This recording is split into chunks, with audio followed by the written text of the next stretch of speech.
Bonjour à tous, dans cette vidéo je vous montre comment trouver la solution à Windrift Master et donc dérive cap pour suivre une route et un temps avec l'effet du vent, donc trouver la vitesse sol, mais sans faire de calcul trop compliqué dans des triangles quelconques. Normalement, pour avoir la solution exacte, il faudrait utiliser le théorème d'Al-Kashi, écrire une équation du second degré, la résoudre, et ça demande du travail, pas d'erreur de calcul, c'est pas à la portée de tout le monde.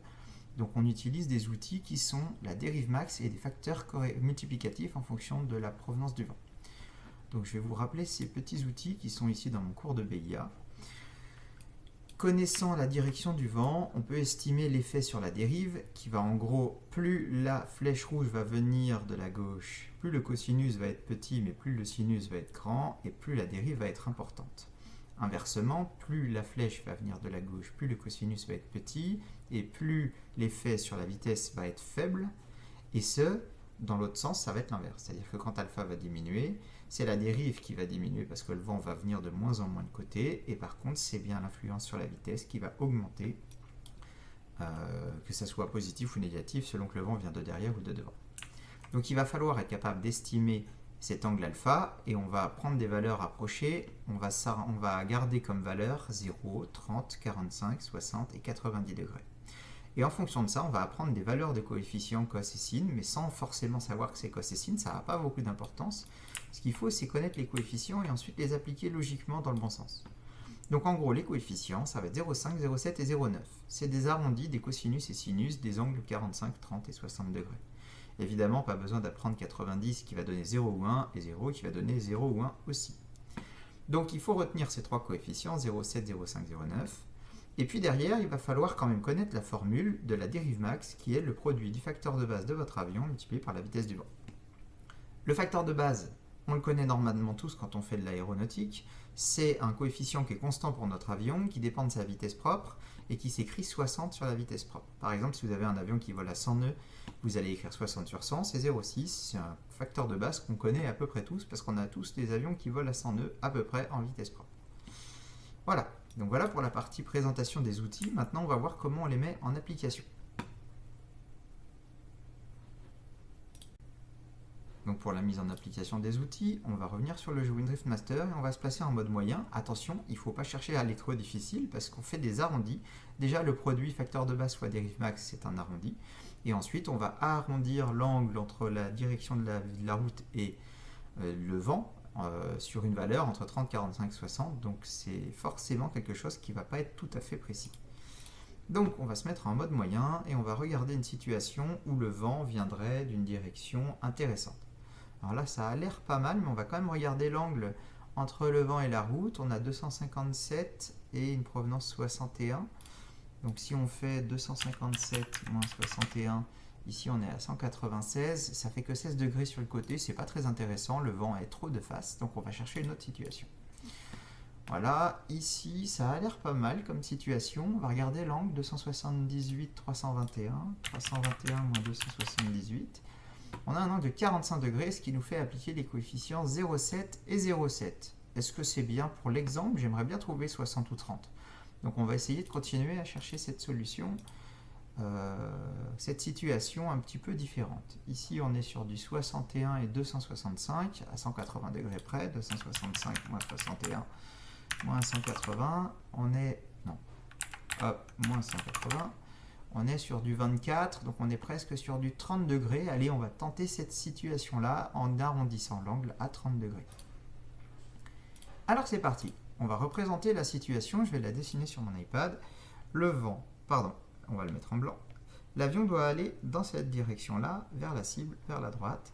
Et le vent vient de derrière à gauche et il vient avec un angle à peu près ici de 30 degrés. Voilà. Au passage, peut-être que ça vous intéresse, ça veut dire qu'en face, il y a un angle d'à peu près 60 degrés. Mais on va pas s'intéresser à celui-ci. Voilà. Maintenant, on applique les choses logiquement. Donc, on va regarder d'abord l'effet du vent sur la vitesse. Vous remarquerez qu'il est plutôt parallèle à la direction de l'avion et que donc l'effet du vent va être important. Le coefficient parmi les trois coefficients qu'on connaît par cœur, pour le vent, ça va donc être le plus grand, ça va être 0,9.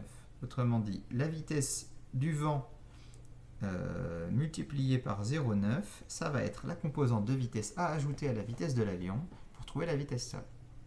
La vitesse de l'avion, c'est 97 nœuds.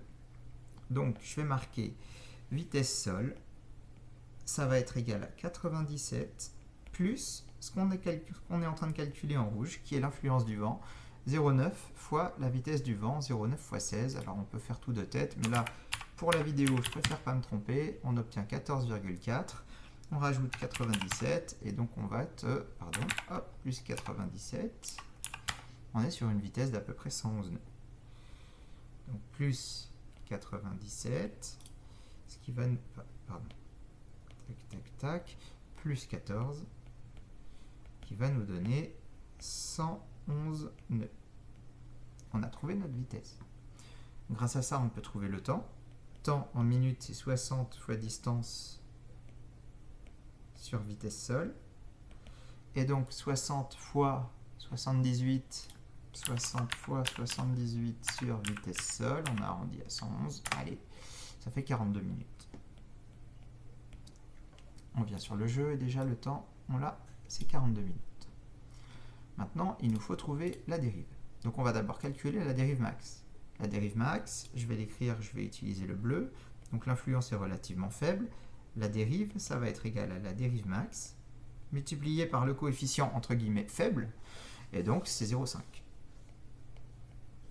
Voilà, on calcule la dérive max, c'est le facteur de base multiplié par la vitesse du vent qui est de 16 nœuds, 16, et notre facteur de base, ça va être égal à 60 sur 97. Vous remarquerez que c'est à peu près 2 tiers. Ça peut être fait de tête comme ça.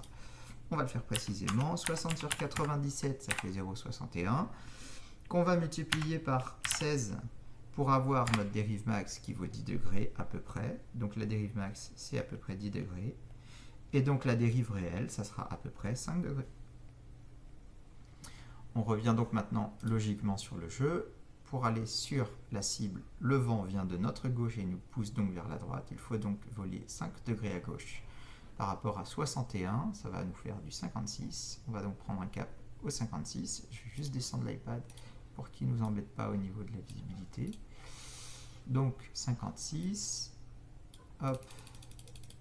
56. Je revérifie parce que j'ai peur d'avoir fait une erreur. On est sur 5 degrés, 61, 56, c'est bon. Et c'est parti, on espère tomber le plus près du centre de la cible.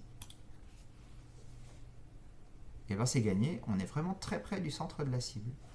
Voilà donc les petits outils qui vous permettront, moyennant savoir faire un petit peu de calcul mental ou d'avoir une calculatrice à disposition, mais toujours bien plus rapide qu'utiliser Al-Kashi et une équation du second degré. Pour résoudre la dérive et la vitesse sol et donc jouer à Windrift Master, mais aussi l'appliquer en vol pour avoir l'influence du vent, que ce soit de manière approchée ou même relativement précisément. Ici, ça dépend des arrondis que vous allez faire. À bientôt!